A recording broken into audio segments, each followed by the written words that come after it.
Conferenza stampa stamani del Presidente della Provincia Eugenio Dorsi per spiegare l'iter amministrativo del finanziamento effettuato dal CIPE nel settore fognario e depurativo per il territorio agrigentino, avvenuto anche grazie al lavoro dei tecnici dell'ente provincia e del lato idrico, che hanno seguito passo passo il da fare e stimolato la classe politica al suo completamento. Tutto nasce da un inizio di procedura di infrazione che la Corte di Giustizia europea ha effettuato nel lontano 1994 nei confronti di quei comuni che non possedevano ancora un impianto di depurazione dei reflui, tra questi la città di Agrigento, che ha beneficiato oggi di un finanziamento di circa 33 milioni di euro, quello di Favara, Porto Empedocle, Ribera e Sciacca, per un totale complessivo di circa 50 milioni di euro.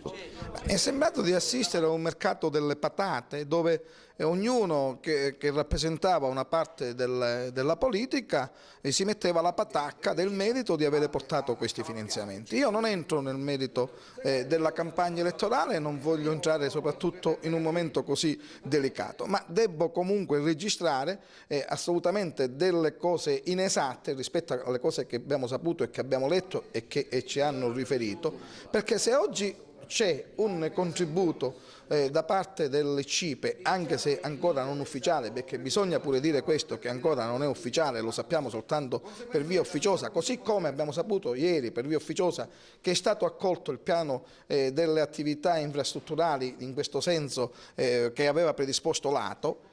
E dobbiamo riconoscere che se oggi c'è questa possibilità è perché ci sono stati dirigenti del lato idrico capaci, c'è stato un consiglio di amministrazione attento, c'è stata soprattutto una volontà a farle, perché noi oggi utilizziamo queste somme che sono somme cosiddette liberate, cioè sono soldi che derivano da progetti non presentati dai vari enti e che sono stati utilizzati per queste attività. Noi abbiamo una nota che vi consegneremo insieme a quello che il lato idrico ha fatto per arrivare a questa determinata posizione, perché ricordiamocelo, i sindaci non sono venuti all'assemblea dei soci, abbiamo avuto bisogno del commissario per approvare il piano delle infrastrutture, ricordiamo che in molte occasioni il lato idrico ha dovuto intervenire per fare venire i sindaci per le assemblee, tant'è vero che oggi proprio per causa dei sindaci non abbiamo il tariffario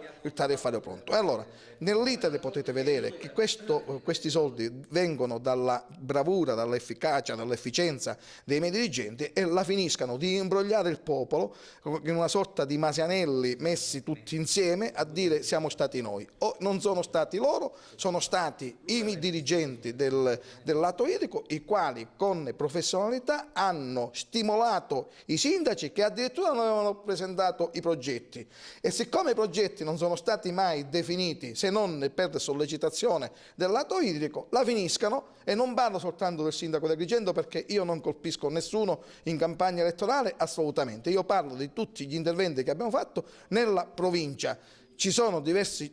paesi che noi abbiamo pensato di togliere questo atavico problema dell'acqua e della depurazione. Siamo seri, siamo in campagna elettorale, ma non mettiamoci patacche laddove le patacche non le meritiamo.